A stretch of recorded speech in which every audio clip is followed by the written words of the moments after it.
Hi guys, welcome to விஷோ info. Ragi kali recipe எப்படி செய்யுதுன்னு பார்க்கலாங்க. வீடியோக்குள்ளே போகிறதுக்கு முன்னாடி நீங்கள் இன்னும் நம்ம சேனலை சப்ஸ்கிரைப் பண்ணனா சப்ஸ்கிரைப் பண்ணுங்கள். அப்படியே பக்கத்தில் இருக்கிற பெல் ஐக்கானை கிளிக் பண்ணுங்கள். அப்போ தான் நான் போஸ்ட் பண்ணுற வீடியோ எல்லாத்தையும் நீங்கள் உடனே பார்க்கலாம். வீடியோக்குள்ளே போகலாங்க. ராகி களி செய்கிறதுக்கு ராகி 1 கப் எடுத்து வச்சுருக்கேங்க. 4 கப்பு தண்ணி தேவைப்படுது. அதில் 1 கப்பு தண்ணி போட்டு இந்த ராகி மாவை நம்ம கரைச்சி வச்சுக்கலாங்க. இப்போ ராகி மாவை ஒரு பவுலில் சேர்த்தியாச்சு. 1 கப்பு தண்ணி மட்டும் இதில் சேர்த்து ராகியை நல்லா கரைச்சி வச்சுக்கலாங்க.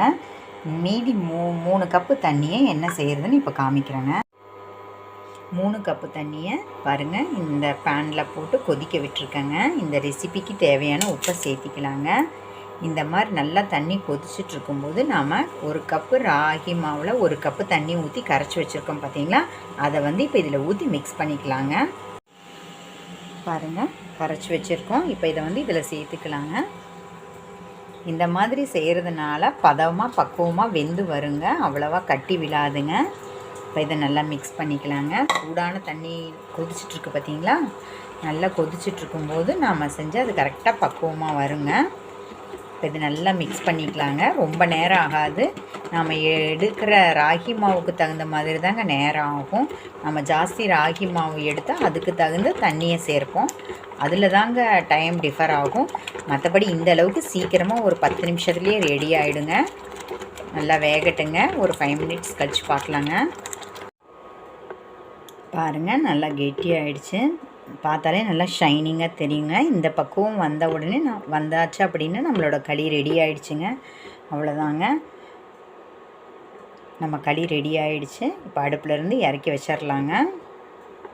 இதை நான் போட்ட அளவுக்கு உப்பு போடாமல் சும்மா ஒரு பிஞ்ச் மட்டும் போட்டு ரெடி பண்ணிட்டீங்க அப்படின்னா இதை தயிர் ஊற்றி நல்லா காரம், பச்சை மிளகாய் இதெல்லாம் போட்டு நல்லா ஸ்பைஸியாக காரமாகவும் குடிக்கலாங்க. இல்லை அது எனக்கு வேணாம் அப்படின்னு நினச்சிங்கன்னா ராகி மால்ட் அந்த ட்ரிங்க் மாதிரி குடிக்கலான்னு நினச்சிங்கன்னா பால் ஊற்றி, தயிருக்கு பதில் பால் ஊற்றி பாதாம் பருப்பு, முந்திரி பருப்பு இதெல்லாம் போட்டுக்கலாங்க. ஒயிட் சுகருக்கு பதில் கரும்பு சர்க்கரை சேர்த்து நாம் அப்படி கூட குடிச்சிக்கலாங்க. இப்போ நான் உங்களுக்கு ரெண்டுமே ரெடி பண்ணி காமிக்கிறேங்க. இது 1 நிமிஷம் ஆறட்டுங்க. பாருங்கள் ரெடியான ராகி களி ஓரளவுக்கு நல்லா ஆறிடுச்சுங்க. பார்த்தீங்களா, கெட்டியாக தானே இருக்கேன். இன்னும் கெட்டியாக வேணும்னா நீங்கள் இன்னும் கூட தண்ணி கொஞ்சம் கம்மி பண்ணிக்கலாங்க. இப்போ நான் கூலாக குடிக்கிறதுக்காக உங்களுக்கு கரைச்சி காமிக்க போகிறேங்க. ஃபஸ்ட்டு தயிரில் எப்படி மிக்ஸ் பண்ணி சாப்பிட்றதுன்னு காமிக்கிறேங்க. பாருங்கள், உங்களுக்கு எந்த இதில் கன்வீனியண்ட்டோ அதுக்கு தகுந்த மாதிரி ஒரு கப் ஏதாவது எடுத்து வச்சுக்கோங்க. நாம் ரெடி பண்ண ராகி கூழ் குடிக்கிறதுக்காக இதில் மிக்ஸ் பண்ணிக்கலாங்க. ராகி களியை இதில் சேர்த்துக்கலாம்.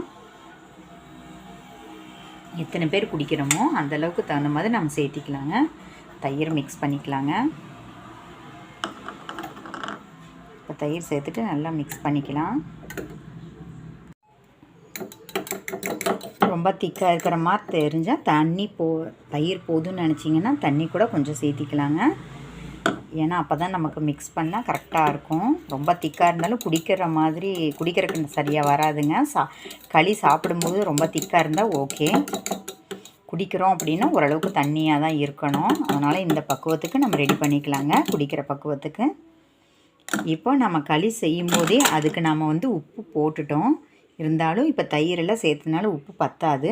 இப்போ அதுக்கு தகுந்த மாதிரி உப்பை சேர்த்துக்கலாங்க.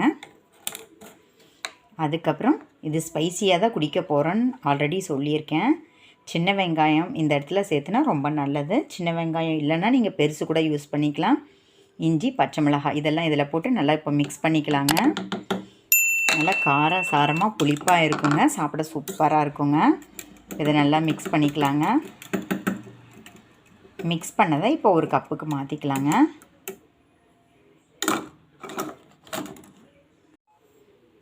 பாருங்கள், இந்த கப்பில் நம்ம சர்வ் பண்ண போகிறோம். அதனால் இந்த கப்பை எடுத்து வச்சுருக்கேன். இப்போ இதில் நம்ம மிக்ஸ் பண்ண ராகி கூழை இதில் ஊற்றிக்கலாங்க. பாருங்கள், சூப்பராக செமையாக நம்மளோட ராகி கூழ், தயிர் சேர்த்து ராகி கூழ் ரெடி ஆகிடுச்சிங்க. ட்ரை பண்ணி பாருங்கள், சூப்பராக இருக்குங்க. உடம்புக்கு ரொம்ப நல்லதுங்க. வெயில் காலத்தில் இதை சாப்பிட்டா ரொம்ப நல்லது.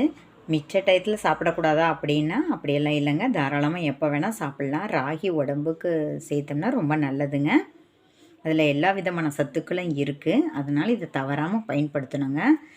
ராகி தோசை தான், ராகி இட்லி தான் சாப்பிடணுன்னு அவசியம் இல்லை. அதெல்லாம் நமக்கு செய்யறதுக்கு டைம் இருந்தால் தாராளமாக அப்படி செஞ்சுக்கலாம். இல்லாட்டி ராகி களி, ராகி கூழ், அப்புறம் ராகி பால் மிக்ஸ் பண்ணி ஒரு ட்ரிங்க் மாதிரி நம்ம செஞ்சுக்கலாங்க. அடுத்தது அது எப்படி செய்கிறதுன்னு பார்க்கலாங்க.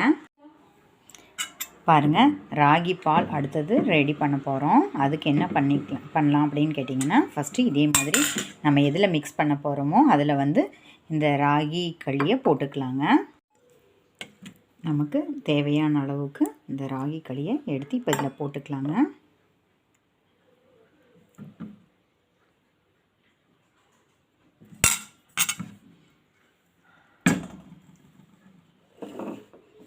அதுக்கப்புறம் பால் சேர்த்துக்கலாங்க. ஃபஸ்ட்டு கொஞ்சமாக ஊற்றிக்கலாம். அதுக்கப்புறம் பார்த்துட்டு போட்டுக்கலாங்க. ஏலக்காய் தூள் சேர்த்துக்கலாங்க. அதுக்கப்புறம் நாட்டு சர்க்கரை, வெள்ளை சர்க்கரைக்கு பதிலாக நாட்டு சர்க்கரை சேர்த்தா ரொம்ப நல்லது. ராகியோட முழு பலன் நமக்கு கிடைக்கும். நமக்கு இனிப்பு எவ்வளோ பிடிக்குமோ அந்தளவுக்கு சேர்த்திக்கலாங்க. இப்போ மிக்ஸ் பண்ணிக்கலாங்க. ஏலக்காய் தூள், நாட்டு சர்க்கரையெல்லாம் சேர்த்துட்டோம். இப்போ இதை நல்லா மிக்ஸ் பண்ணிக்கலாங்க. பால் இன்னும் கொஞ்சம் வேணும் அப்படின்னு உங்களுக்கு தோணுச்சுன்னா இப்போ பாலை கூட கொஞ்சம் ஆட் பண்ணிக்கலாங்க. இப்போ இந்த இதில் வந்து நீங்கள் பாதாம் பருப்பு, முந்திரி பருப்பு, பிஸ்தா பருப்பு, பேரிச்சம்பழம் இதெல்லாம் கூட நீங்கள் கட் பண்ணி சேர்த்துக்கலாங்க. பேரிச்சம்பழமெல்லாம் சேர்க்கிறதா இருந்தால் நாட்டு சர்க்கரையோட அளவு குறைச்சிக்கோங்க. ஏன்னா பேரிச்சம்பழத்தில் இனிப்பு இருக்கும் பார்த்தீங்களா.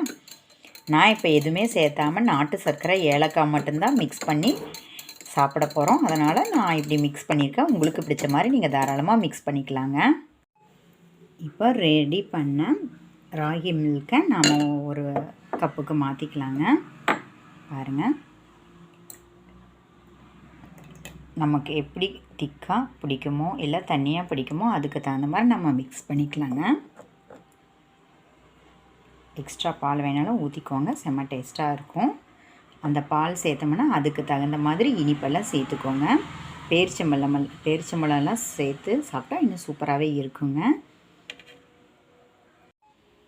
பாருங்கள், ராகி களி கூட, அதாவது ராகி களி நம்ம ரெடி பண்ணி வச்சிட்டோம். அதை வச்சு நாம் தயிர் போட்டு ஸ்பைஸியாக செஞ்ச ட்ரிங்க்கு ரெடியாக இருக்குது. ஸ்வீட்டாக பால் போட்டு ஏலக்காய் தூள், நாட்டு சர்க்கரை சேர்த்தது ரெடியாக இருக்குங்க. நம்ம வீட்டில் குழந்தைங்களுக்கு, பெரியவங்களுக்கு எப்படி பிடிக்குமோ தாராளமாக நம்ம ஸ்வீட்டாகவும் சால்ட் அண்ட் ஸ்பைஸியாகவும் சாப்பிட்டுக்கலாங்க. நம்ம விருப்பம்தான். ஆக மொத்தம் ராகி சாப்பிட்டா ரொம்ப நல்லது. அதுக்காக தான் நம்ம வீட்டில் இருக்கிறவங்களுக்கு தகுந்த மாதிரி நம்ம செஞ்சு தர்றோங்க. ட்ரை பண்ணி பாருங்கள். ரொம்ப ஹெல்த்தியான ரெசிபி, ட்ரெடிஷ்னல் ரெசிபி, ரொம்ப சத்தான ரெசிபிங்க. என்னங்க, இந்த ரெசிபி உங்களுக்கு பிடிச்சிருந்தா லைக் பண்ணுங்கள், ஷேர் பண்ணுங்கள், கமெண்ட் பண்ணுங்கள். ஞாபகமாக சப்ஸ்கிரைப் பண்ணுங்கள். ஓகே, பாய்.